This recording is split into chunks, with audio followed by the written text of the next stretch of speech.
الحمد لله حمدا كثيرا وسبحان الله بكرة وأصيلا الله أكبر كبيرا أشهد أن لا إله إلا الله وحده لا شريك له وأشهد أن سيدنا ومولانا محمدا أحمد عبده ورسوله أرسله الله تعالى إلى كافة الخلق بين يدي الساعة بشيرا ونذيرا وداعيا إلى الله بإذنه وسراجا منيرا صلى الله تعالى عليه وعلى آله وأصحابه وبارك وسلم عليه.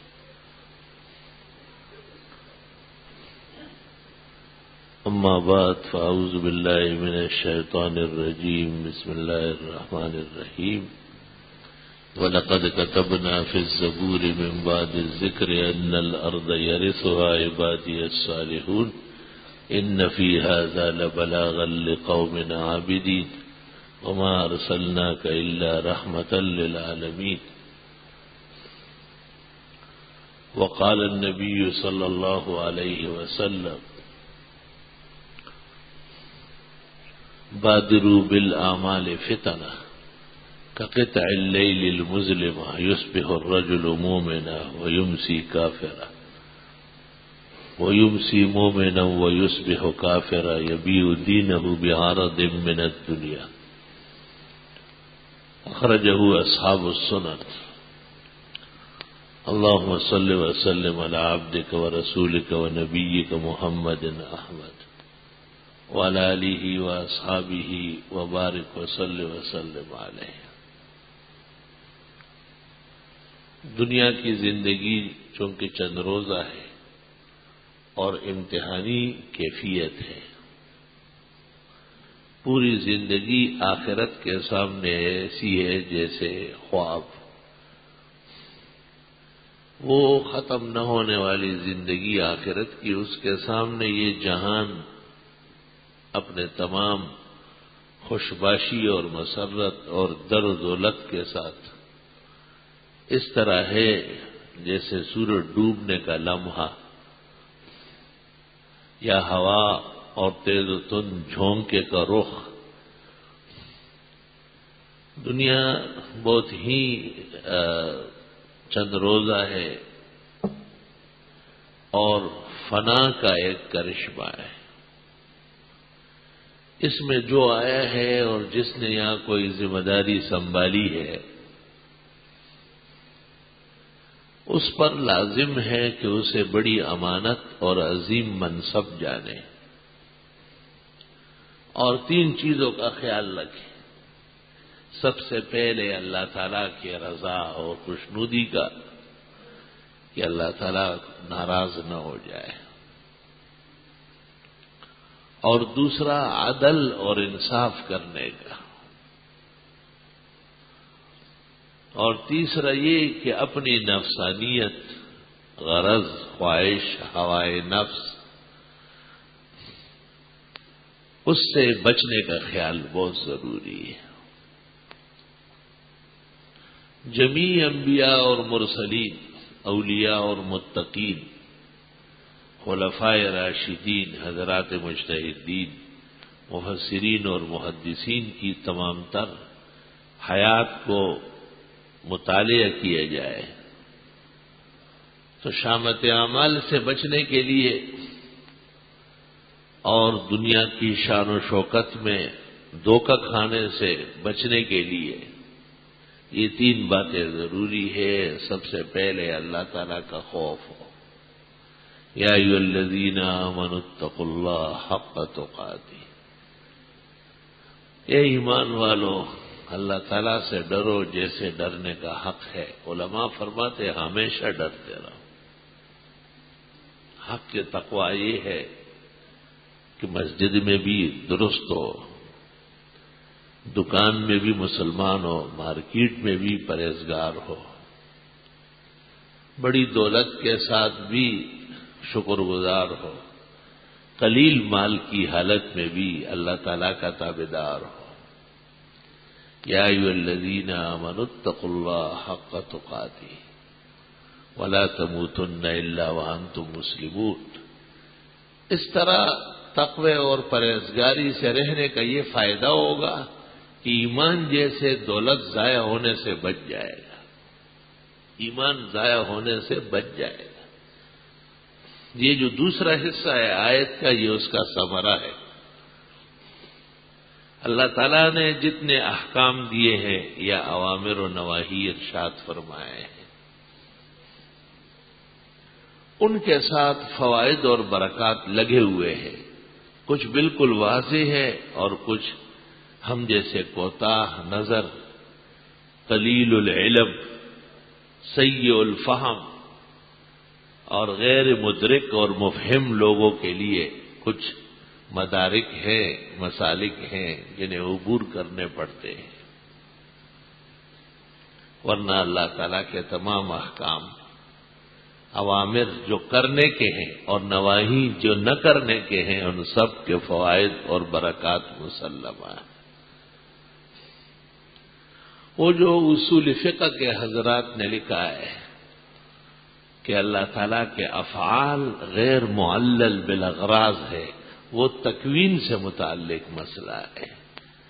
تشریعات تو بندوں کے فوائد کے لیے ہے، نماز کے فائدے ظاہر ہے، زکوٰۃ طہرۃ الاموال ہے، جیسے مال پاک ہوتا ہے مال والا بھی پاک ہوتا ہے، زکوٰۃ نہ دینے سے جیسے مال گندا رہتا ہے، نہ دینے والا آدمی بھی گندا رہے گا، اس پر بھی گند اور نجاست کا غلبہ ہوگا۔ روزے سے تقویٰ پیدا ہوتا ہے، ہر گھڑی اور ہر آن تقویٰ ہوگا۔ شروعی آیت میں بھی تقوی کا ذکر ہے اور آخر میں بھی، یعنی اول و آخر فوائد و برکات ہے، اور پرہیزگار بننا روزے کی وجہ سے بہت آسان ہے، کیونکہ پرہیز بچنے کو کہتے ہیں، نہ کھانا نہ پینا، حلال بیوی سے نہ ملنا، یہ خصلت پختہ ہو جائے گی تو بڑے بڑے نواہی سے اور محرمات سے بچنے میں مدد ملے گی۔ یا ایھا الذین آمنوا کتب علیکم الصیام کما کتب علی الذین من قبلکم لعلکم تتقون۔ اور حج کے ذریعے اسلامی یادگاروں سے اور اسلامی اشخاص سے اور مقامات سے محبت پیدا ہوتی ہے۔ ان اول بیت وضع للناس للذی ببکۃ مبارکہ وہدی للعالمین۔ کائنات کو جو ہدایت مل رہی ہے اور جو برکتیں پہنچ رہی ہے، اس کے لیے اللہ تعالیٰ نے ایک مرکز قائم کیا ہے، اس کو بیت اللہ شریف کہتے ہیں۔ اور کسی بھی بہانے وہاں پہنچنا ضروری ہے، خواہ فرض ہو یا سنت ہو۔ وَأَتِمُّوا الْحَجَّ وَالْعُمْرَةَ لِلَّهِ، حج اور عمرہ دونوں خاص خدا کے لیے، اور اس زبردست گھر میں جب حاضری ہو جائے گی تو جتنے لوگوں کو وہاں آنا ہوا ہے اور جتنے انبیاء اور مرسلین وہاں تشریف لائے ہیں، ان سب سے روحانی تعلق قائم ہو جائے گا۔ اس لیے حج کو اخیر میں رکھا ہے، کیونکہ حج پر اسلامی عمارت مکمل ہو جاتی ہے۔ حجاج کرام اگر شریعت کے آداب اور شرائط کے مطابق حج اور عمرہ کر لیں تو 100 کے 100 فوائد نصیب ہوں گے، ہاتھ کے ہاتھ فائدے ملیں۔ افسوس یہ ہے کہ حاجی کم ہوتے ہیں اور مزاجی زیادہ ہوتے ہیں، اور مزاج یار میں آیا تو وہی کہہ پڑا، اور جو ان کے مزاج کہتا ہے وہی کرتے ہیں۔ اس واسطے مطلوبہ فوائد بظاہر نصیب نہیں ہوتے، لیکن امید ہے کہ جن کی توبہ اور اخلاص اور اس عظیم دربار پر حاضری حق سبحانہ و تعالیٰ کے ہاں قبول ہو جاتی ہے، وہ ایک نہ ایک دن رنگ لاتی ہے۔ پیوست رہ شجر سے امیدی بہار رکھ، وہاں سے کوئی محروم نہیں آئے گا اللہ تعالیٰ کے فضل و احسان سے، اور ان کے دریائے سخاوت اور جود سے یہی توقع ہے۔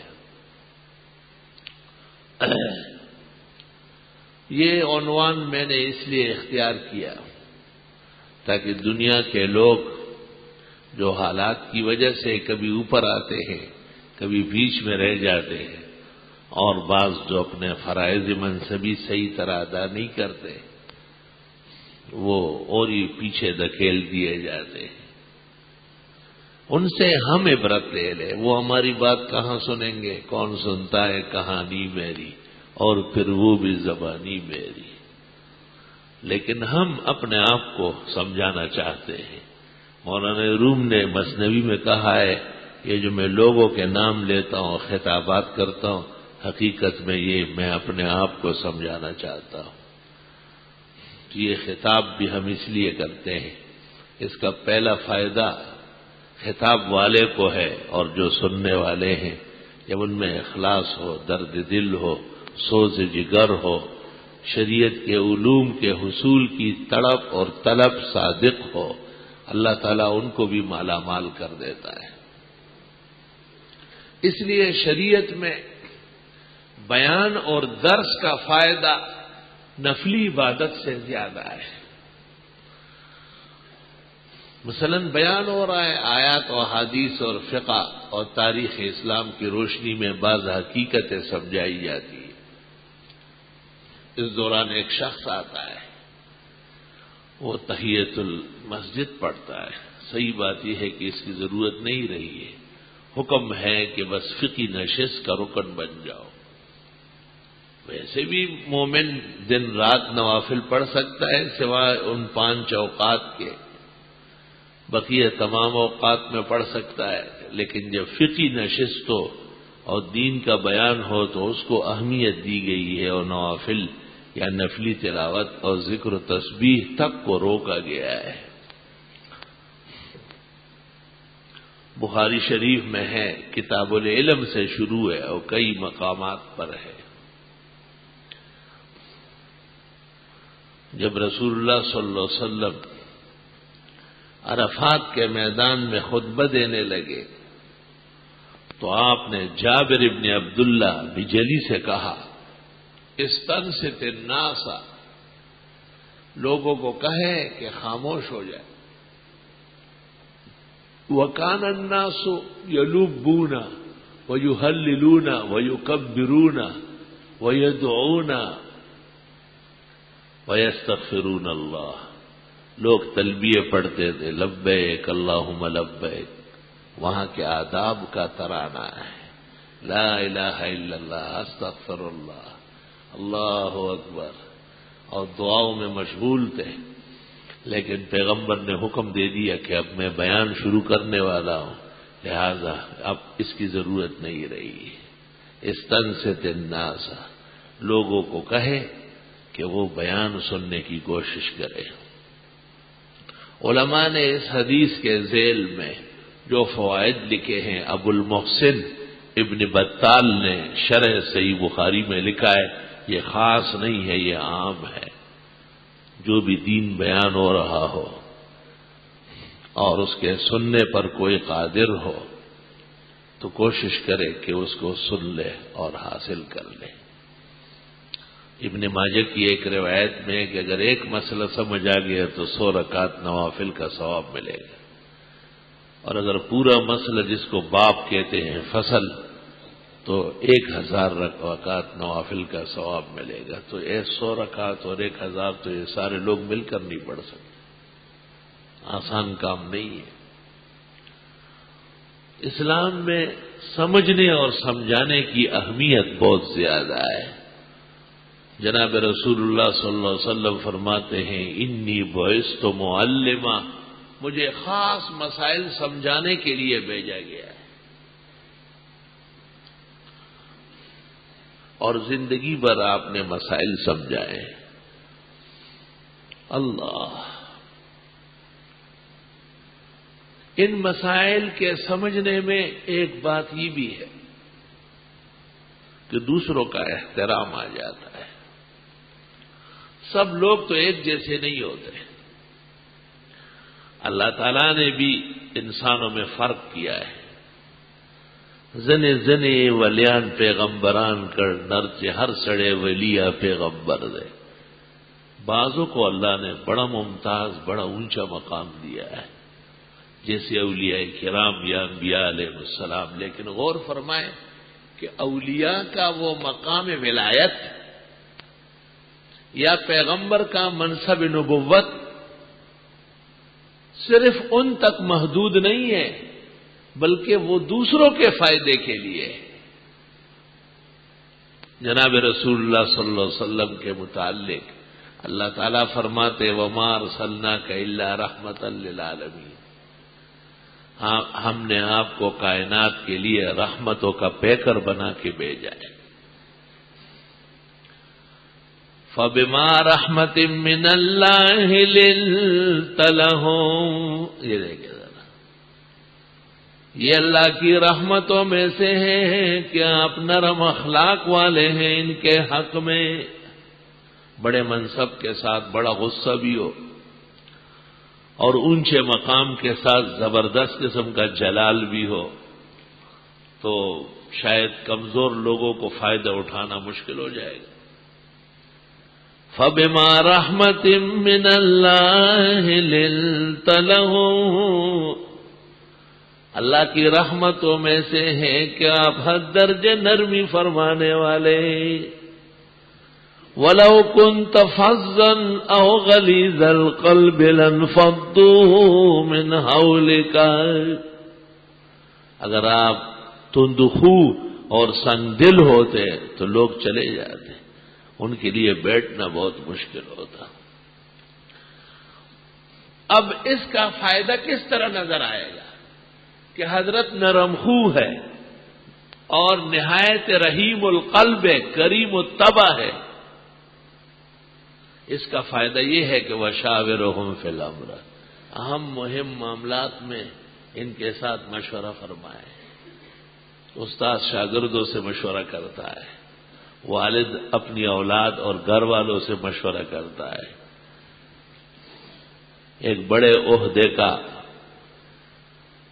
صدر پاکستان اور وزیر اعظم صاحب جو بننے والے ہیں اور دوسرے وزراء، ان کے یہ مقامات ان تک ہے. جو یہ سمجھے کہ یہ عہدہ میرے لیے ہے وہ پھر دوبارہ نہیں بنتا ہے، وہ پیچھے دھکیلا جاتا ہے. یہ قوم کی امانت ہے، یہ ملک میں کام کرنے کے طریقے ہیں. جیسے ملک میں ایک شخص بیٹھا ہوا ہے، وہ لوہا کاٹتا ہے بڑے آرام سے، آپ اسے لوہار کہتے ہیں. ایک شخص لکڑی کا کام بڑا اچھا جانتا ہے، آپ اس کو بڑائی کہتے ہیں. ایک شخص بہترین قسم کے کپڑے بیچتا ہے، آپ اس کو بزاز کہتے ہیں. ایک شخص بہت عمدہ قسم کی ترکاریاں اور سبزیاں بازار میں لگاتا ہے، آپ اس کو سبزی فروش کہتے ہیں، جس کو عربی کے اندر بقال کہتے ہیں. ایک شخص صفائی ستھرائی کرتا ہے، ایک شخص چھت صاف کرتا ہے، ایک شخص سائیکل چلاتا ہے، دوسرا بس چلاتا ہے، تیسرا جہاز چلاتا ہے. یہ سب معاشرے کی ضرورت ہے. اللہ تعالیٰ نے ان بندوں کے ذریعے ضروریات پوری فرمائی ہے. کسی کا کام صوبے تک محدود ہے، کسی کا کام مرکز تک ہے. کوئی وزیر بنے، کوئی مشیر بنے، لیکن یہ سوچے کہ یہ اپنے گھر کے لیے نہیں ہے، اپنی بینک بیلنس بنانے کے لیے اور باہر ملکوں میں سرائے محل بنانے کے لیے یہ نہیں عہدہ دیا گیا ہے. ورنہ یاد رکھنا ہضم نہیں ہوگا. جو دیتا ہے وہ لے بھی سکتا ہے. قُلِ اللَّهُمَّ مَالِكَ الْمُلْكِ تُؤْتِي الْمُلْكَ مَن تَشَاءُ وَتَنزِعُ الْمُلْكَ مِمَّن تَشَاءُ. اے شہنشاہ مطلق، سلطنت دینے والے بھی آپ ہیں اور لینے والے بھی آپ ہیں. وَتُعِزُّ مَن تَشَاءُ وَتُذِلُّ مَن تَشَاءُ. عزت بھی آپ کے ہاتھ میں ہے اور ذلیل کرنا بھی آپ جانتے ہیں. بِيَدِكَ الْخَيْرُ خیر و شر کے مالک صرف آپ انک علی کل شیء قدیر، آپ سب کچھ کر سکتے ہیں، آپ جس طرح چاہے ایسا کر سکتے ہیں۔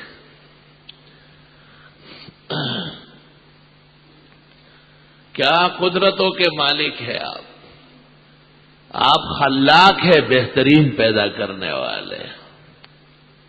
اوست سلطان ہر کے خواہد آکند۔ آئے فرید الدین عطار کی سنو کیا کہتے ہیں۔ اوست سلطان ہر کے خواہد آکند، اور عالمی را دردمی ویرا کند۔ وہ واقعی بادشاہ و شہنشاہ جو چاہے کر کے دکھائے اور سارے جہان کو آنکھ کے جھپکنے میں ختم کر لے۔ وما امر الساعۃ الا کلمح بالبصر او هو اقرب، نہیں ہے قیامت برپا کرنا ہمارے سامنے مگر آنکھ کا جھپکنا یا اس سے بھی زیادہ آسان سمجھو۔ ہماری قدرتیں تو ایسی ہیں، لا يسأل عما يفعل وهم يسألون۔ وہ اس لیے شہنشاہ ہے اور مالک الملک ہے اور قدیر و قادر ہے کہ جو وہ کرے کوئی پوچھنے والا نہیں، اور اس کے علاوہ ہر ایک سے پوچھا جائے گا۔ قیامت کے دن انبیاء علیہ السلام سے سوال ہوگا۔ یوم یجمع اللہ الرسل، قیامت کے دن خدا پیغمبروں کو جمع کرے گا اور پھر فرمائے گا کہ آپ کو کیا جواب دیا گیا تھا، کیا سلوک آپ کے ساتھ دنیا میں ہوا تھا۔ فَوَرَبِّكَ لَنَسْأَلَنَّهُمْ أَجْمَعِينَ، تیرے رب کی قسم ان سب سے سوال ہونے والا ہے، ان سب سے باز پرس ہونے والی ہے۔ اللہ دنیا کی عزت اور حشمت، دنیا کے عہدے اور مرتبے بہت عارضی اور فانی نے، جس طرح آتے ہیں ایسے ہی نکل جاتے ہیں، آدمی کو پتہ ہی نہیں چلتا ہے، اور جب دیکھتا ہے تو صفر الید ہو چکا ہوتا ہے، اخبار میں آ جاتا ہے فلاں کا صفایا ہو گیا، اور جن کا صفایا ہوا ہے اور وہ تو جائے عبرت ہے، اور واقعی اللہ جل جلالہ کے فیصلے حکمت سے لبریز ہے اور عین بربحال ہے۔ جس کا جو منصب تھا اور اس میں کمی کی ہے وہ دو قسم کے لوگ ہوں گے، جو زنادقہ اور ملائنہ ہیں ان کو اور چھوٹ مل جاتی ہے کہ چلو دوبارہ دیکھتے، اور جو اپنے اور بہت ہی قریب ہو انہیں فوراً پکڑ لیتا ہے، دکھانے کے لیے کہ آپ سے یہ توقع نہیں تھی، آپ نے اپنے مطلوبہ مقام اور منصب کو اپنی ذمہ داری کے مطابق نبھایا نہیں ہے، اس لیے مقربانہ بیش بود حیرانی۔ فارسیان کہتے ہیں اپنوں کو جلدی تنبیہ ہو جاتی ہے، اپنا کہتے ہیں اس کو، اے باپ کو لائق نہیں ہے کہ بیٹے کی کمزوری دیکھ کے آنکھیں بند کر لے اور نقصان ہو جائے گا۔ کامل استاد اس کو نہیں کہتے ہیں کہ شاگرد کی نالائکیوں پر خاموش رہے، زبردست منتظم اس کو کہتے ہیں کہ اپنے دربار اور قرب و جوار کے خدام کو اور اہل اخلاص و محبت کو ہمیشہ تیر کی طرح سیدھا رکھے۔ دنیا کے عہدے اور دنیا کے مناصب، بڑے سے بڑا عہدہ زیادہ خطرے میں ہوتا ہے، اور جو ملک کا بڑا اپنے آپ کو شمشیر برہنہ سمجھتے ہیں ان سے کھل کر مطالبے ہوتے ہیں کہ پیچھے ہٹو، استعفیٰ دے دو، ہٹ جاؤ یہاں سے، آپ کی ضرورت نہیں رہی ہے۔ اللہ، کاش کہ ان کا تعلق اللہ کے ساتھ ہوتا، کاش کہ ان میں خوف خدا اور تقوی موجود ہوتا، اور پھر یہ دنیا کی تکلیفیں سہتے تو مالک العرش کی طرف سے ان کی مددگیری اور نصرت کی جاتی۔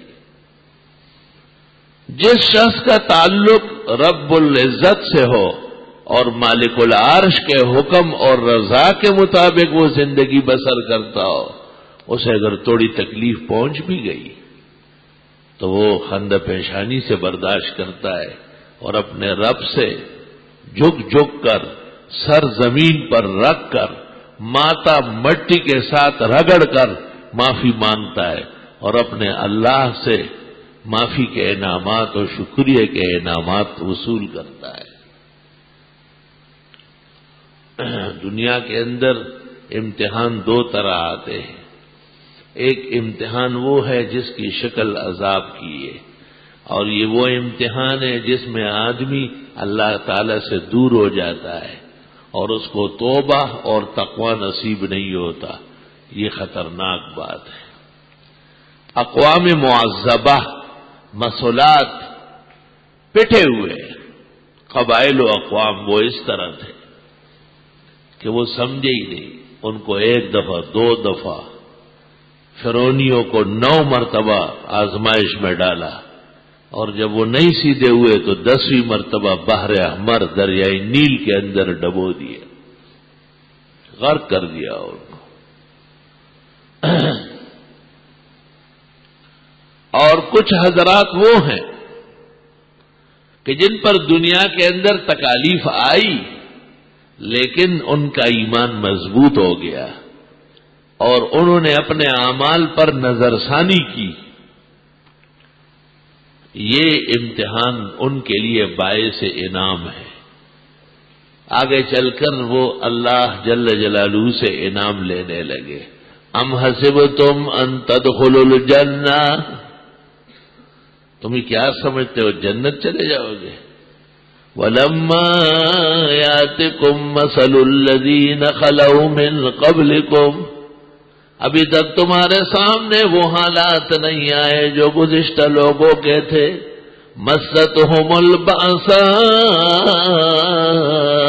وَالضَّرَّاءُ، مالی تنگیوں نے اور جسمانی پریشانیوں نے ان کو پریشان کیا۔ وَزُلْزِلُوا، جھنجھوڑ دیے گئے، ہلا کے رکھ دیے گئے۔ حَتَّى يَقُولَ الرَّسُولُ وَالَّذِينَ آمَنُوا مَعَهُ، پیغمبر جیسے پہاڑ استقامت اور بحر بے کرائے قناعت بھی بول پڑے اور مسلمان بھی، متى نصر اللہ، خدایا مدد تیری درکار ہے۔ ان کے اس امتحان اور ابتلا کے بعد جب انہوں نے اللہ کا قرب پایا، درمیان میں دوری نہیں تھی۔ الا ان نصر اللہ قریب، لیجیے اللہ تعالیٰ کی مدد آئی پہنچی۔ مفسرین کہتے ہیں اپنی خطا اور لغزش کو سمجھنا یہ خداوند تعالیٰ کی طرف سے پہلی نصرت ہے، پہلی نصرت۔ اللہ، انقلابات جہاں واعظ رب ہے سن لو، انقلابات جہاں واعظ رب ہے سن لو، ہر تغیر سے صدا آتی ہے ففہم ففہم۔ فرماتے ہیں دنیا میں جتنی تبدیلیاں اور انقلابات آتے ہیں یہ حقیقت میں واعظ ہے اور آپ کو سمجھاتے ہیں کہ اب تو سمجھو، اب تو سمجھو۔ آہا، ام حسب الذین، آہا، الف لام میم، احسب الناس ان يتركوا ان يقولوا آمنا اور ایمان لانے کے بعد ایسے چھوڑے جائیں گے. وَلَقَدْ فَتَنَّ الَّذِينَ مِنْ قَبْلِهِمْ فَلَيَعْلَمَنَّ اللَّهُ الَّذِينَ صَدَقُوا وَلَيَعْلَمَنَّ الْكَاذِبِينَ. اللہ کی عادت ہے وہ امتحان تو ضرور لیتا ہے، اور امتحان کے بعد ہی دیکھا جاتا ہے کہ کون ثابت قدم رہا اور کون اپنے پروگرام سے پیچھے ہٹا، اور اس نے دنیا کی تکلیفیں آزمائشیں سہنے کے بجائے نافرمانی اور سرتابی دکھائی. وَإِذِ ابْتَلَىٰ إِبْرَاهِيمَ رَبُّهُ بِكَلِمَاتٍ فَأَتَمَّهُنَّ. ابراہیم علیہ السلام کتنے بڑے پیغمبر ہیں. اللہ فرماتے میں نے ان پر بھی آزمائش مسلط کی. علماء کہتے الابتلاء 9 مقامات ایسے ہیں جہاں ابراہیم علیہ السلام پر آزمائش آئی ہے. والد بت پرست اور بتگر تھا، ان سے اختلاف. نمرود زمانہ جو الہ بن بیٹھا تھا، وہ خدائی کا مدعی تھا، اس سے اختلاف، قوم سے اختلاف. ایک بیٹے اسماعیل کو جوار کعبہ میں ذبح کے لیے پیش کیا، اللہ نے اس کے بدلے میں جنت سے مینڈا بھیجا اور قیامت تک قربانی سنت ٹھہری. اور دوسرے بیٹے اسحاق کو بیت المقدس کے قبلہ بنانے کے لیے پیش کیا، وہاں پر بھی جنت سے مینڈا آیا، اور حضرت اسحاق علیہ السلام کے بدلے میں وہ ذبح ہوا. اور 10,000 انبیاء بنی اسرائیل کے لیے اللہ نے اس کو سنت ہدا بنایا تھا. اس لیے موجودہ یہود اور عیسائیوں کے ہاں بھی قربانی کا ایک تصور ہے، اگرچہ اس کی شکل انہوں نے بگاڑ کے رکھی ہے. جب تمام امتحانات سے ابراہیم علیہ السلام بچ نکلے اور استقامت انہوں نے کھوئی نہیں، تو حق تعالیٰ فرماتے قال انی جاعلک للناس اماما. فرمایا اے پیغمبر اب میں آپ کو لوگوں کا مقتدا بنانا چاہتا ہوں. مقتدا بننا بھی آسان نہیں ہے. بعض ایسے مقتدا بنے کہ جن کے اقتدار سے دنیا کو نقصان پہنچا. آج وہ اپنے شرم کے مارے مختلف بیانات دیتے رہتے ہیں. ایک بیان دے دو اللہ سے معافی کا، اور دوسرا بیان دے دو قوم سے معافی کا، اور اپنے اعمال صداقت کے راستے پر ڈالو، معاملہ آسان ہے. 3 طرح آپ کو تبدیل ہونا ہے. میں نے پہلے یہی اعلان کیا کہ ایک تو تقویٰ ہو تو اللہ سے معافی مانگو،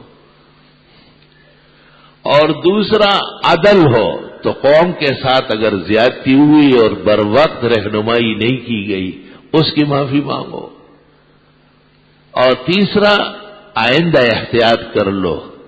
تو اپنے اعمال اور اپنی زندگی پر نظر ثانی بہت ضروری ہے. ابراہیم علیہ السلام کو اللہ تعالیٰ نے کہا کہ آپ نے اتنے سخت اور کڑک امتحانات دیے ہیں، لہذا ضروری ہے کہ میں آپ کو جہان کا مقتدا بناؤں، امام بناؤں. امام بہت اونچا مقام ہے. نبوت کے بعد دوسرا بڑا مقام اور مرتبہ وہ امامت کا ہے. وَجَعَلْنَاهُمْ أَئِمَّةً، ہم نے ان پیغمبروں کو لوگوں کا امام بنایا. وَجَعَلْنَاهُمْ أَئِمَّةً يَهْدُونَ بِأَمْرِنَا، لوگوں کی رہنمائی کرتے تھے ہمارے دین کے مطابق. یہ اصل امامت. وَأَوْحَيْنَا إِلَيْهِمْ فِعْلَ الْخَيْرَاتِ، اور ہم نے انہیں تاکید کی کہ اچھے کام کرے. وَإِقَامَ الصَّلَاةِ، اور نماز پابندی سے پڑھوائے. وَإِيتَاءَ الزَّكَاةِ، اور لوگوں کے مالیات درست کر لے. وَكَانُوا لَنَا عَابِدِينَ، اور یہ لوگ واقعی صرف ہمارے ہی عبادت گزار تھے. وَجَعَلْنَا مِنْهُمْ أَئِمَّةً يَهْدُونَ بِأَمْرِنَا لَمَّا صَبَرُوا، ہم نے انہیں امام بنایا کیونکہ وہ ثابت قدم تھے.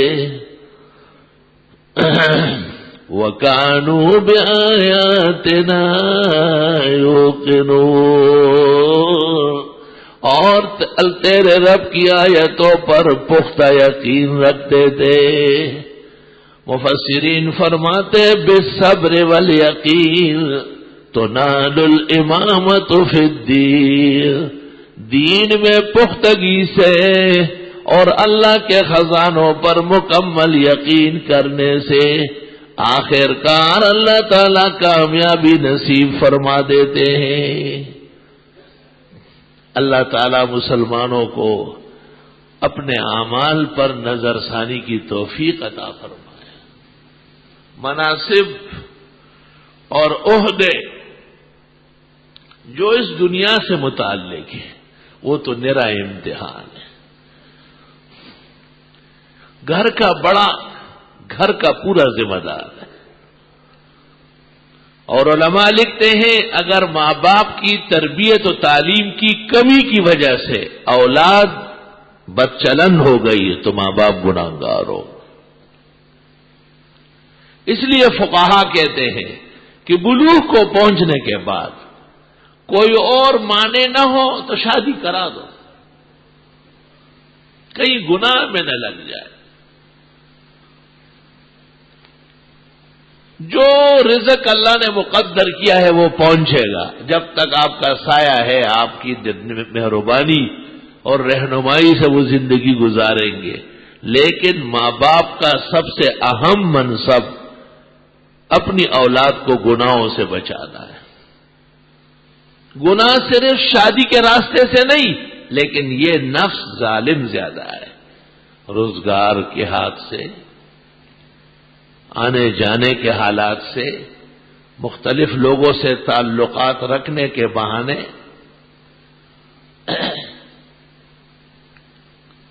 ایک بہت اچھے آدمی کا بیٹا مر گیا، ہم تعزیت کے لیے گئے تو اس کے والد نے کہا کہ یہ بہت پہلے ہی مر جاتا تو ہمیں آرام مل جاتا، بہت دیر سے مرا، ہم تکلیف میں تھے. وہ اس لیے شیخ سعدی نے کہا ہے کہ اگر اولاد کی تربیت ہوئی تو یہ سامان ہے دونوں جہانوں کا، اور بغیر تربیت کے آپ نے چھوڑ دیا تو یہ نقصان ہے دونوں جہانوں کا. یہاں بھی تکلیفیں اٹھائیں گے اور وہاں بھی. اب فقہا نے یہ بھی لکھا ہے مستقل فقہ میں باب ہے کہ اگر کسی خاندان کا فرد بدچلن ہو جائے تو بعض صورتوں میں اس خاندان کے لوگوں کو گرفتار کیا جاتا ہے کہ آپ کا بھتیجا، آپ کا بھانجا، آپ کا چچازاد و تائزاد یہ جو ان کاموں میں لگ رہا تھا آپ کہاں گئے تھے؟ آپ نے کیوں اس کا ہاتھ نہیں روکا؟ اسلام میں تعلیم و تربیت کا مسئلہ اہم ترین مسئلہ ہے. اہم ترین مسئلہ ہے. جنہیں اللہ تعالیٰ نے اولاد دی ہے صرف یہ کافی نہیں ہے.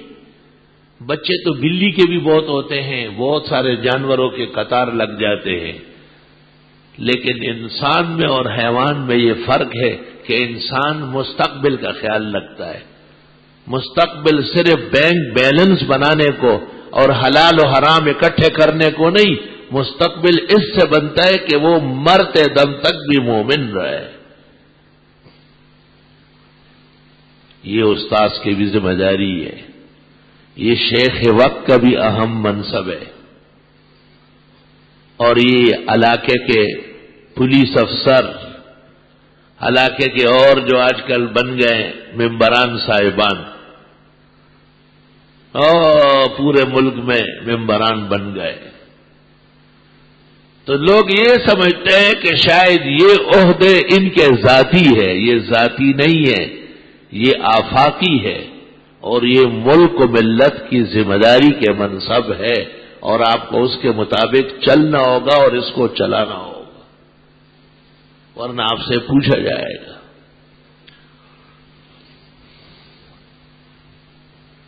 اس لیے حضرت عمر فرماتے تھے لولا الخلیفیہ لأذنت بالناس، خلافت کا یہ بار گراں میرے ذمہ نہ ہوتا، یہ ابوبکر صدیق نے صحابہ کے ساتھ مشورہ کر کے اور مجھے اس کا پابند بنا لیا، ورنہ اتنے بڑے بوجھ کے بجائے وقت پر اذان دیتا اور کام صحیح طرح کرتا، بشرطی کہ مؤذن بھی صحیح چلے، صحیح نہ چلے تو فجر کی نماز میں سورج نکل سکتا ہے۔ آئی سوال، اس لیے پیغمبر نے کہا اللہم ارشد الائمہ واغفر للمؤذنین، خدا ان مؤذنوں کو تو معاف ہی کر دے، نہ اوقات کا خیال نہ دوسری ذمہ داریوں کا خیال، جبکہ ان سے ایک اہم منصب وابستہ ہے۔ عمر فرماتے ہیں اگر خلافت کا بارگراں نہ ہوتا تو ایک مؤذن کو سنت طریقے سے جو اذان دینی ہوتی ہے اس سے بھی اتنا ہی ثواب ملتا ہے۔ اللہ اکبر، اس سے پتہ چلتا ہے کہ اذان سے لے کر خلافت تک کا جو مقامات ہے یہ سب قابل پرس ہے۔ کہاں خلافت اور کہاں اذان، اور عمر کہتے لولا الخلیفیہ لأذنت بالناس۔ علماء اور طلباء اس روایت کو باہر شرح کنز کتاب الاذان میں دے گی، وہی ملے گی انشاءاللہ، کیونکہ عمر خلافت جانتے تھے کہ اس کے ذریعے دولت کمانا کوئی اخلاق نہیں ہے، اور وہ یہ بھی جانتے تھے کہ 5 وقت نمازوں کے لیے اذان دی جائے اور لوگ آرام اور سکھ کے ساتھ نماز پڑھے اور جماعت میں آ جائے، مؤذن کی بہاریں لگ گئی۔ یہ تو پتہ نہیں چلا کہ کتنے سال خلافت ہو تو آدمی جنتی بنے، لیکن یہ اب حدیث میں آیا ہے من اذن 7 سنین محتسبا، ترمذی اور ابو داؤد، جس نے 7 سال اللہ کی رضا کے لیے اور ثواب کی نیت سے اذان دی، اس کی مغفرت یقینی ہے، اللہ اس کو جنت نصیب فرمائے گا۔ 20 22 سال 28 سال سے مؤذنین موجود ہیں، یہ اسلام کا فخر اور شرف ہے، الحمدللہ۔ اور ابوبکر صدیق رضی اللہ تعالی عنہ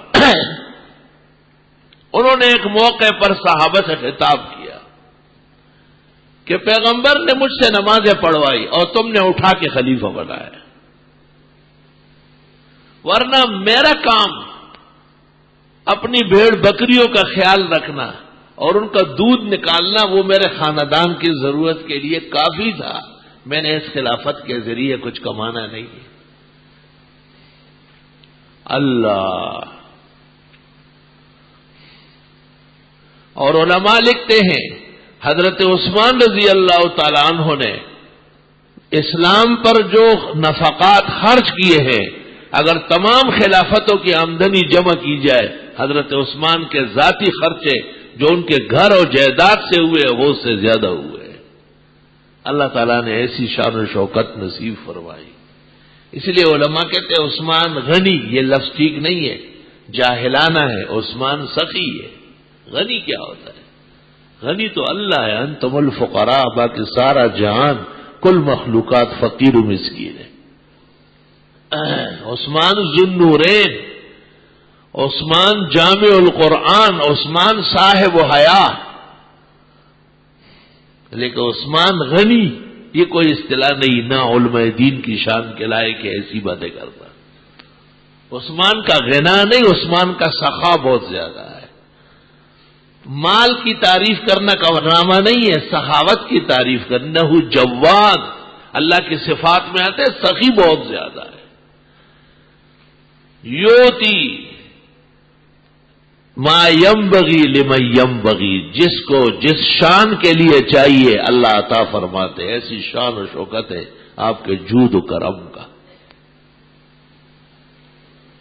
دنیا کے مناصب میں اور دنیا کے عہدوں میں دل بھی بڑا رکھا جائے، سب لوگ ایک جیسے نہیں ہوتے. گھر میں 5 بھائیوں کے 5 رائے ہوتی ہے، لیکن ایک باپ اور ایک ماں کی اولاد ہے. جب آپ سلوک کریں گے تو ان کی رائے پر نہیں کریں گے، اس طرح کریں گے کہ یہ میرے ماں باپ کی اولاد ہے. ایک علاقے میں کچھ لوگ گئے، کچھ آ گئے، کچھ پہلے وزراء، کچھ بعد کے وزراء. آنے والے لوگوں کا فرض ہے کہ گزشتہ لوگوں کی عزت کرے اور سینہ بڑا رکھے. یہ سیاست فراست سے خالی ہے جس میں انتقامی جذبہ کار فرماؤ، بلکہ سیاست کی رحمت یہ ہے کہ انتقام کے بجائے رحمتوں کا دریا موجزن ہو. ہمارے پیغمبر جناب نبی کریم صلی اللہ علیہ وسلم، جو اللہ نے کامل و اکمل علوم اور دین و دنیا کی کامل رہنمائی کے ساتھ مبعوث فرمایا، آپ نے ایک موقع پہ کہا انا نبی الملحمہ، میں جنگجو پیغمبر ہوں. لیکن جب مکہ مکرمہ فتح ہوا اور وہ مخالفین جو آپ کے ساتھ کتنی دفعہ لڑنے آئے، مکے سے نکالا پھر مدینہ بھی لڑنے آئے، ان کے متعلق آپ نے کہا انا نبی المرحمہ، اب میں رحمتوں کا پیغمبر ہوں. جنگ و جدال ختم ہو گیا، اب کوئی جھگڑا نہیں ہوگا. اور کعبے کے سامنے کعبہ فتح ہو چکا ہے. صحابہ کرام نے سیکنڈوں میں تمام 360 بت جبل ابی قبیس کے ساتھ دیہ مارے، توڑ تاڑ کے رکھ دیا، اندر سے دھو لیا. حضرت اندر تشریف لے گئے، اللہ کی عبادت کی، شکر بجا لائے. جب باہر آئے اہل مکہ جمع تھے اور انہوں نے کہا آپ جس طرح چاہے ہمارے ساتھ سلوک کر سکتے ہیں، آپ کو اللہ نے ہمارے اوپر اقتدار دیا ہے. آپ مسکرائے. آپ نے فرمایا اقول کما قال اخی صالح یوسف ابن یعقوب، میں وہ کہوں گا جو میرے روحانی بھائی یوسف علیہ السلام یعقوب پیغمبر کے بیٹے نے اپنے مجرم بھائیوں کو معاف کرتے ہوئے کہا لا تثریب علیکم اليوم، آج تمہارے اوپر کوئی الزام نہیں، کوئی ڈانٹ ڈپٹ نہیں، سب معاف ہو. آپ نے فرمایا میں بھی اپنے روحانی بھائی جو نبوت اور رسالت میں ہم اکٹھے رہے، ان کے کلمات پر اس فتح کا شکر کروں گا. لا تثریب علیکم اليوم، یہ نبوت کی شان، یہ ولایت کی شان، یہ سیاست مع الفراست، سیاست سمجھ کے چلانا، دینی خطوط کے ساتھ استوار رکھنا، یہ کامیاب لوگوں کے کامیاب طریقے ہیں. امام ابو یوسف رحمہ اللہ نے کتاب لکھی ہے، اس کا نام ہے کتاب السیاست والفراست. سوچ سمجھ کر سیاسی میدان میں قدم رکھا جائے. اللہ تعالی اچھے اور نیک لوگوں کی عزت بڑھائے اور برے لوگوں کو توبہ و استغفار اور اللہ کو راضی کرنے کی توفیق دے اور سب کو عدل انصاف اور اپنے احتساب کی توفیق عطا فرمائے. وآخر دعوانا الحمدللہ جل وعلا وصلی اللہ وسلم علی رسولہ المصطفى ونبیہ المجتبى وامینہ علی وحی السماء وعلی آلہ النجبى واصحابہ الاتقیاء افضل الخلائق بعد الانبیاء اما بعد. اعوذ باللہ من الشیطان الرجیم. بسم اللہ الرحمن الرحیم. ان اللہ اصطفى لكم الدین فلا تموتن الا وانتم مسلمون. وقال الله تعالى يا أيها الذين آمنوا اتقوا الله حق تقاته ولا تموتن إلا وأنتم مسلمون. وقال صلى الله عليه وسلم الدين النصيحة. قيل لمن يا رسول الله؟ قال لله ولرسوله ولأئمة المسلمين. وقال صلى الله عليه وسلم لا يؤمن أحدكم حتى يكون هواه تبعا لما جئت به. بارك الله لنا ولكم في القرآن العظيم ونفعنا وإياكم بالآيات والذكر الحكيم. إنه تعالى جواد قديم كريم ملك بر ورب رؤوف رحيم.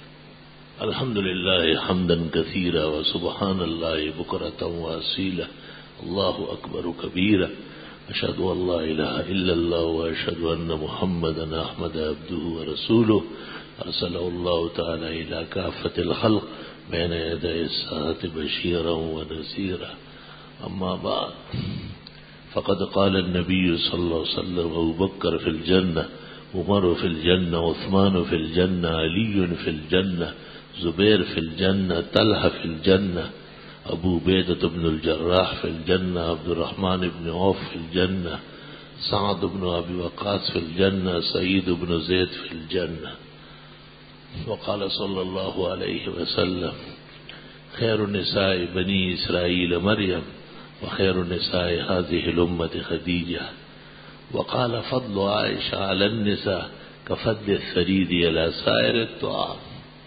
وقال لبنته فاطمة سيدة نساء أهل الجنة وقال صلى الله عليه وسلم لا تسبوا أصحابي فإن أحدكم لو أنفق مثل أحد ذهبا ما بلغ مد أحدهم ولا نصيفا إن الله يأمر بالعدل والإحسان وإيتاء ذي القربى وينهى عن الفحشاء والمنكر والبغي يعظكم لعلكم تذكرون.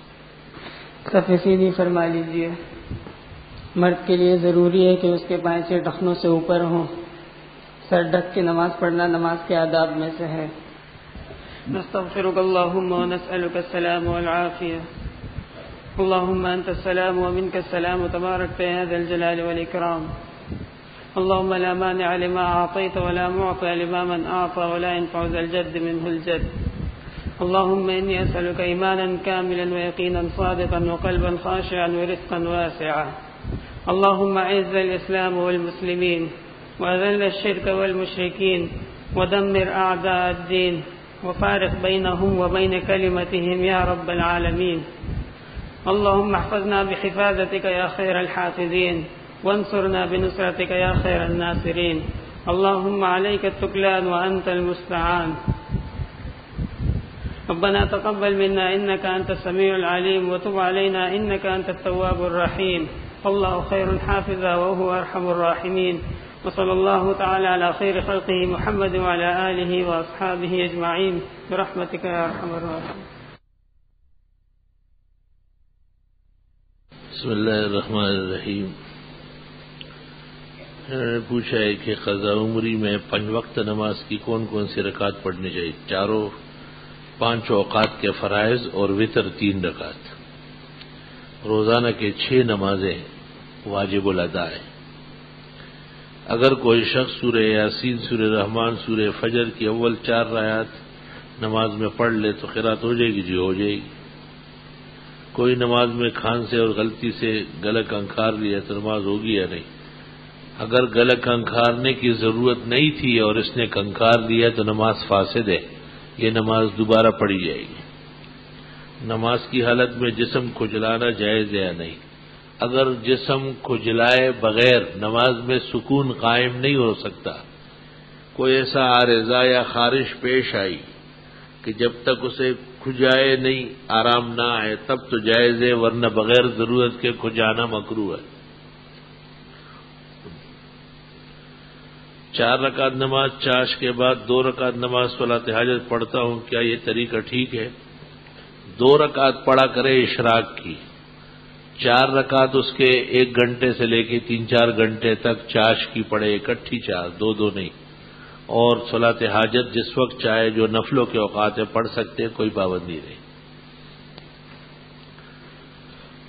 وَإِلَٰهُكُمْ إِلَٰهٌ وَاحِدٌ لَا إِلَٰهَ إِلَّا هُوَ الرَّحْمَٰنُ الرَّحِيمُ. کیا اس میں اعظم ہے؟ ایک روایت اس طرح آئی ہے. 2 جمعے پہلے آپ نے اس شعر پڑھا تھا، وقت سحر وقت مناجات ہے، خیز درا وقت کے برکات ہے. دوسرا شعر بتایا، اللہ آپ کو آنکھیں اور چشمہ دونوں دے. دفتر کے سامنے بورڈ پہ پورا لکھا ہوا ہے. نفلوں کے وقت نے نفل پڑھ کر اس کا ثواب جناب نبی کریم صلی اللہ علیہ وسلم کو پہنچا سکتے ہیں. حضرت صلی اللہ علیہ وسلم کو امت کے اعمال کی ضرورت نہیں ہے، آپ کا مقام رفیع ہے اور درجہ بلند ہے. تاہم امت کو ضرورت ہے کہ حضرت کی بارگاہ میں مختلف فتوحات محبت کے گلدستے پیش کرتے رہے. آپ نے جو پسند فرمایا ہے وہ درود شریف ہے. اس لیے نفل تو اپنے بڑوں کو ان کا ثواب بخشے اور آن حضرت صلی اللہ علیہ وسلم کی بارگاہ اقدس میں درود شریف کے تحفے بھیجا کریں.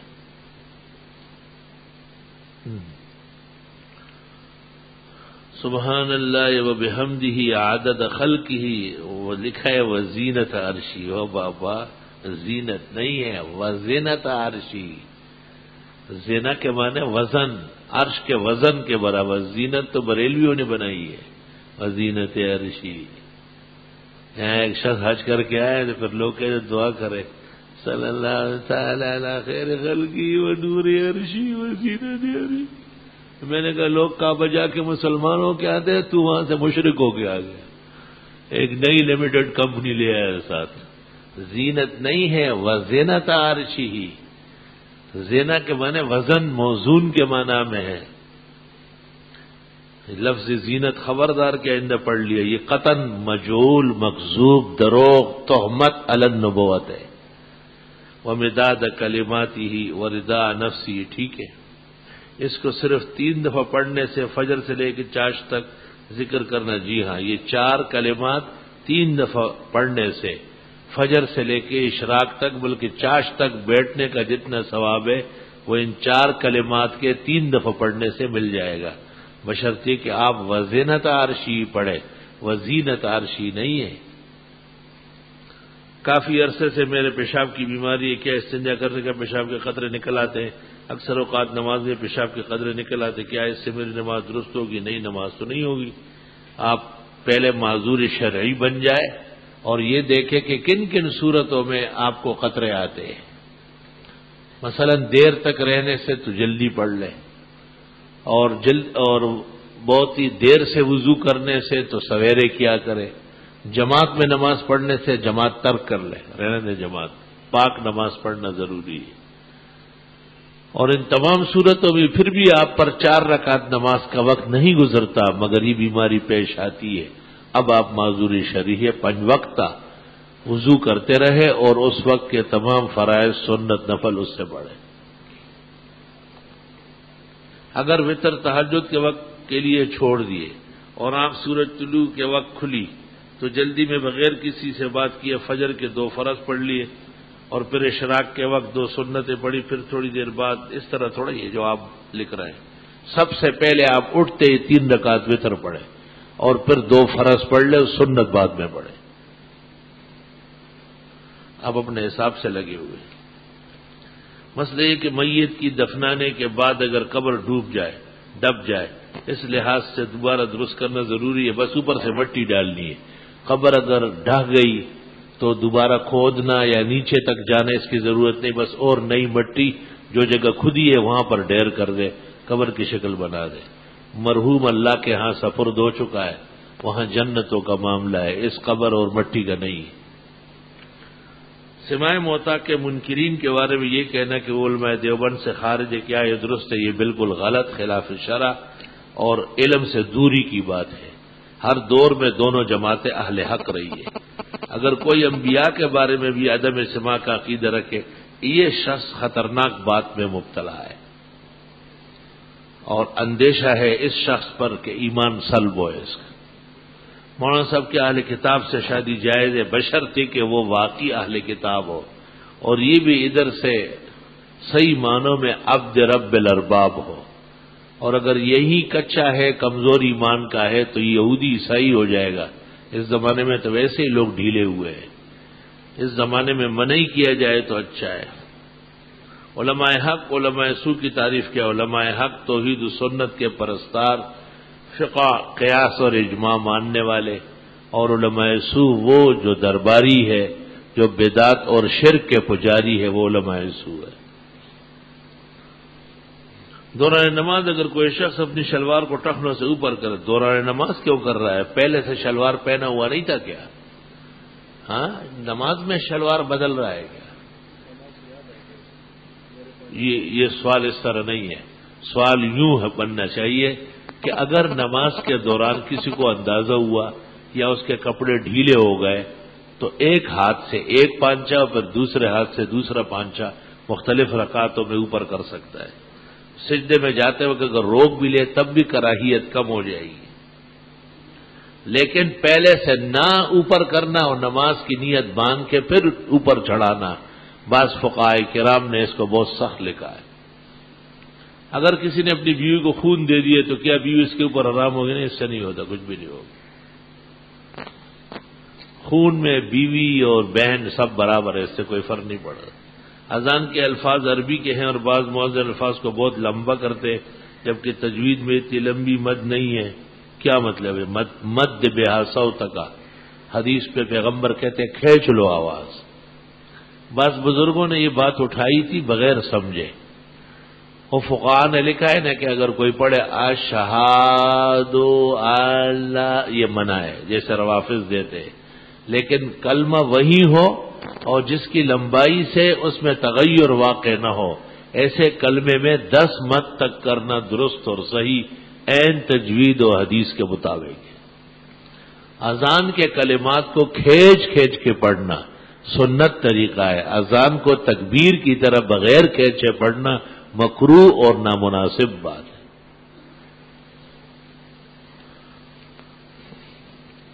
اس کی کیا وجہ؟ ایک صحابہ سے اتنی کرامات ظاہر نہیں ہوئی جتنے بعد کے ادوار کے اولیاء کرام سے ظاہر ہوئی. پہلا جواب تو یہ ہے کہ جب سورج موجود ہو تو ٹیوب لائٹوں کی روشنی معلوم نہیں ہوتی. آفتاب نبوت کے طلوع کے دورانیے میں آسمان و زمین چمک رہے تھے. اس لیے شیخ عبد القادر و معین الدین فرید گنج شکر جیسے کروڑوں قیامت تک آئے کسی ایک صحابی کے درجے کے نہیں ہے، تاہم بالفعل ان کی کرامات مسکوت عنہ ہے. دوسری بات یہ ہے کہ کرامت کا ظہور یہ ولایت کی دلیل نہیں ہے. بہت سارے انبیاء پر ہمارا ایمان ہے اور ان سے کوئی معجزہ صادر نہیں ہوا ہے. ان کا وجود معجزہ ہے، ان کے اعمال معجز ہے، ان کے اقوال معجزہ ہے. جب پیغمبر کی نبوت معجزہ پر موقوف نہیں ہے تو ولی کی ولایت کب کرامت پر موقوف ہے. اور تیسری بات یہ ہے کہ کرامات صحابہ موجودہ اولیاء دنیا سے زیادہ ہے، لیکن لوگ لا علم ہے. اس لیے حکیم الامت مولانا اشرف علی صاحب رحمت اللہ علیہ نے مستقل ایک کتاب لکھی ہے، اس کا نام ہے کرامت الصحابہ. اور یوسف نبہانی نے ایک کتاب لکھی ہے، وہ بھی 3 جلدوں میں، وہ بھی کرامات اصحاب پر ہے. ان سب سے پہلے احمد نے، امام احمد ابن حنبل نے فضائل سید المرسلین 3 جلدوں میں لکھی، اس کا آخری جلد مکمل کرامات ہے.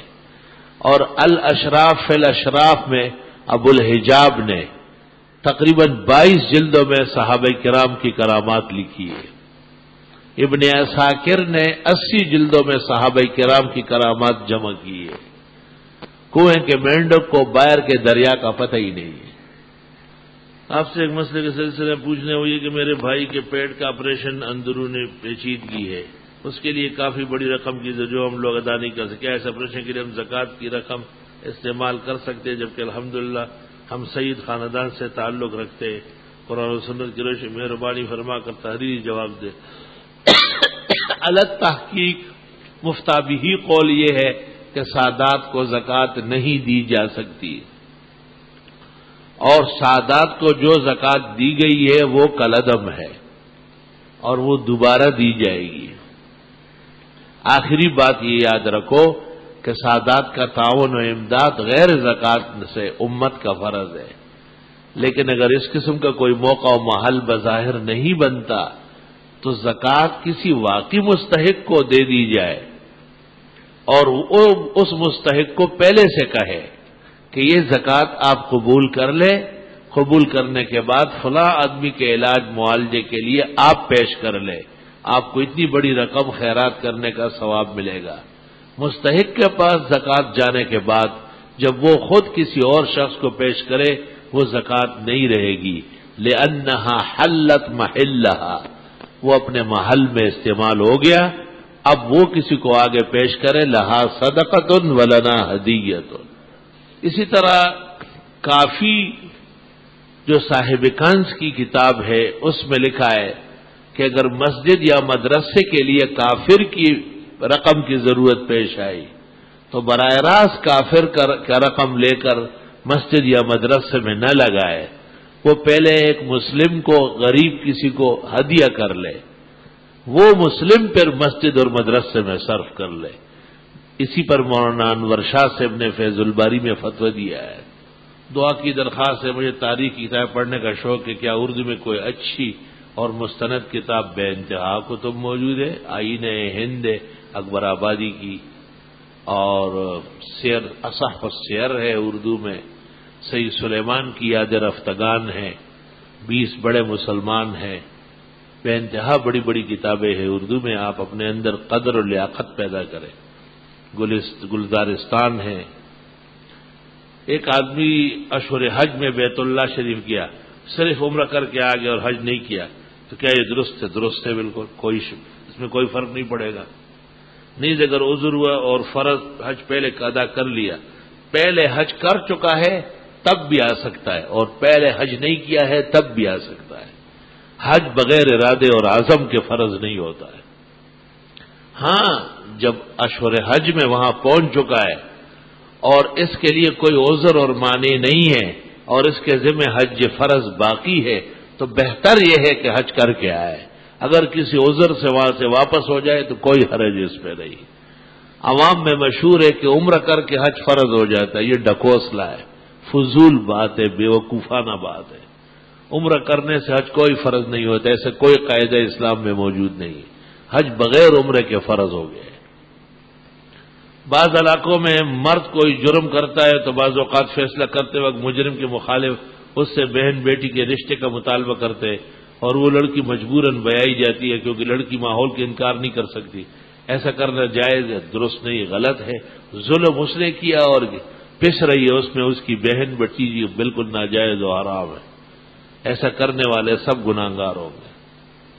امام اعظم حضرت نعمان بن ثابت کو ابو حنیفہ کیوں کہتے ہیں؟ کیونکہ حضرت تمام فرق باطلہ کے مقابلے میں توحید و سنت کے پلیٹ فارم پر پختہ قائم تھے، جیسے تمام کفار و آزمائشوں کے مقابلے میں حضرت ابراہیم علیہ السلام مستقیم کھڑے تھے۔ ابو حنیفہ کے معنی ہیں نہایت استقلال سے اسلام کی حقانیت پر تمام بواطل اور زیغ و ضلال سے ہٹ کر حق پر جمنے والا۔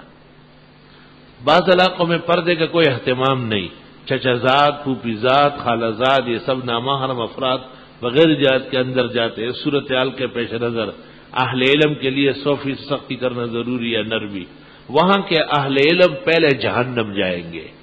اس بے پردگی اور لوگوں کے آپس میں ملنے ملانے کو اہل علم برداشت کر رہے ہیں، جبکہ پیغمبر نے اس کو موت سے بدتر کہا ہے۔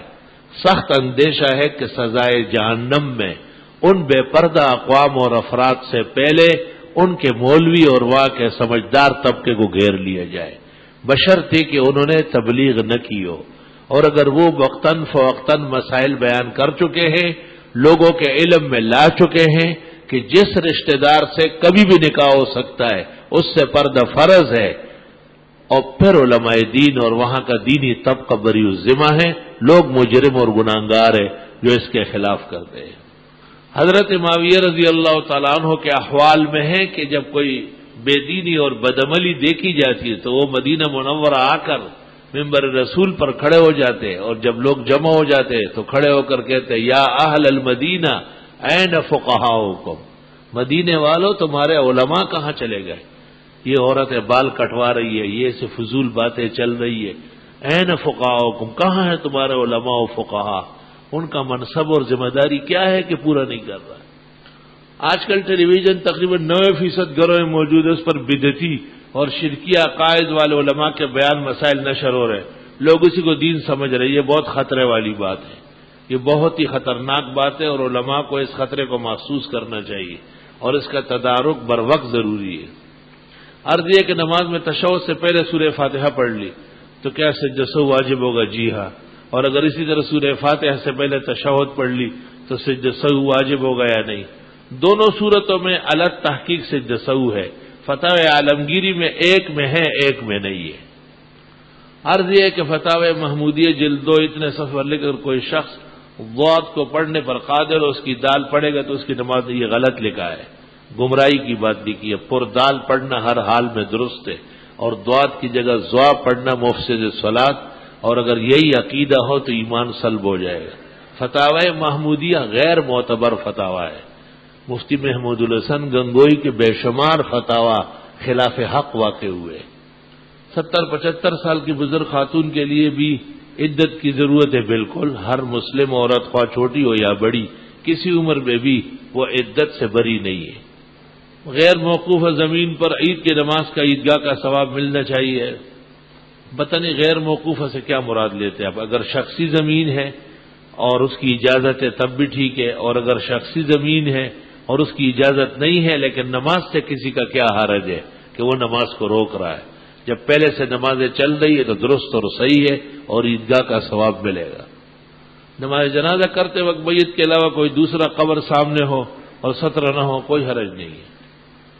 سلام کے بعد یہ معلوم کرے کہ درست ہے کہ حضرت عمر نے فرمایا کہ محتاجی اور غربت ان 4 چیزوں سے آتی ہے: جلدی نماز پڑھنے سے، کھڑے ہو کر کھانے پینے سے، منہ سے پھونک مار کر چراغ بجھانے سے، آستین یا دامن سے۔ یہ کوئی تجرباتی چیزیں ہوگی، میری نظر سے نہیں گزری ہے۔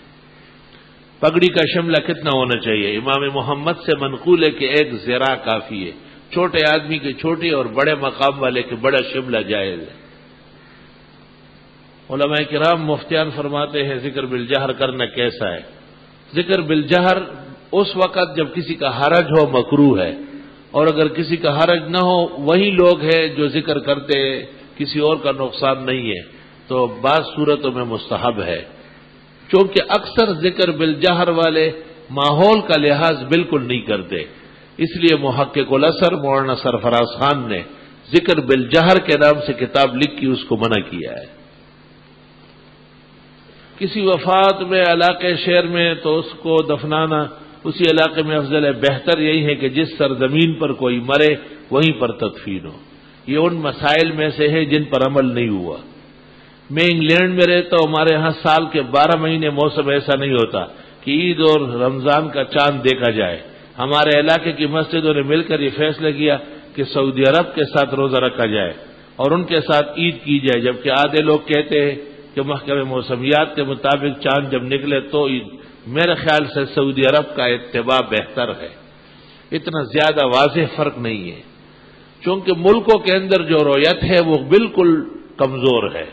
خود پاکستان کے رویت ہلال دیکھے 3-3، 4-4 عیدیں کر رہی ہے، اور پاکستان کے رویت ہلال کا چیئرمین چونکہ بدعتی ہے اس لیے وہ قصدن 1-2 دن بعد اعلان کرتا ہے تاکہ سعودی عرب سے لوگ ہٹ جائیں۔ یہاں کے مسلمانوں کو اور وہاں کے مسلمانوں کو یہ خطرے محسوس کرنا چاہیے۔ اگر بندہ دوسرے صف میں کھڑا ہو اور اس کی ہوا خارج ہو جائے، 2 رکعت نماز ابھی باقی ہے، نماز کے اندر فوراً چلا جائے، ناک پہ ہاتھ رکھ کے وضو کر کے آئے، جس جگہ نماز چھوڑی وہاں سے شروع کر لے۔ اگر چھوٹی ہوئی رکعت فوراً جلدی جلدی پڑھ سکتے تو پڑھ لے، ورنہ امام کے سلام پھیرنے کے بعد چھوٹی ہوئی رکعت بغیر قرات کیے پڑھ لے۔ میرے گھر میں دوسرے بچے کی ولادت ہونے والی ہے، دعا بھی فرما دے اور کوئی دعا آیت یا وظیفہ پڑھنے کے لیے بتائیں۔ بس اللہ آپ کے یہاں بچہ اچھی طرح کر لے، مجھے وظائف اور اس کی ضرورت نہیں ہے۔ آپ کو صحت دے، 2-2.5 مہینے سے کاروبار میں پریشانی ہے، آپ سے درخواست ہے کہ دعا فرمائے، اللہ تعالیٰ برکت دے۔ بچے کی طبیعت شدید خراب ہے، اسپتال میں داخل ہے، اللہ تعالیٰ زندگی اور صحت نصیب فرمائے۔ الحمدللہ رب العالمین، نستغفرک اللہم ونسألک السلام والعافیہ۔ لا الہ الا اللہ وحدہ لا شریک لہ، لہ الملک ولہ الحمد وعلی کل شیء قدیر۔ جتنے بیماروں کے تذکرے ہوئے اللہ ان کو صحت و شفا دے۔ ہمارے یہاں کے ایک بزرگ نمازی حاجی نثار صاحب کئی دن سے علیل ہے، گزشتہ جمعہ بڑی تکلیف سے شدید بخار میں تشریف لائے تھے، اور اس کے بعد کچھ سینے میں ورم آیا اور اس نے بہت ہی آگے شکل اختیار کی۔ دعا فرمائے اللہ تعالیٰ ان بزرگوں کو صحت کاملہ اور شفا عاجلہ عطا فرمائے۔ جن بزرگوں، دوستوں اور بھائیوں کے احوال کا تذکرہ ہوا ہے اللہ ان کے ساتھ احسان فرمائے، پریشان حالوں کی پریشانی دور فرمائے۔ جہاں بچہ پیدا ہونے والا ہے اللہ ان کی مدد اور آسانی نصیب فرمائے۔ جہاں ہو چکے ہیں اللہ انہیں صالحین اور باعمر بنائے، جہاں رشتے درکار عزت وقار عافیت و پاک دامنی کے پائیدار رشتے عطا فرمائے، جن کے کاروبار میں گھٹن ہے اللہ اپنے خزائن احسان اور خزائن رزق مفتوح و مکشوف فرمائے، تمام دعائیں اللہ قبول فرمائے، مہربانی نصیب فرمائے، ہر آفت آہت بیماری سقم ظاہری باطنی تکالیف معاصی خطیات تقصیرات سے اللہ تعالی ہم سب کو محفوظ فرمائے اور انجام بخیر و عافیت فرمائے۔ وصلی اللہ تعالی علیہ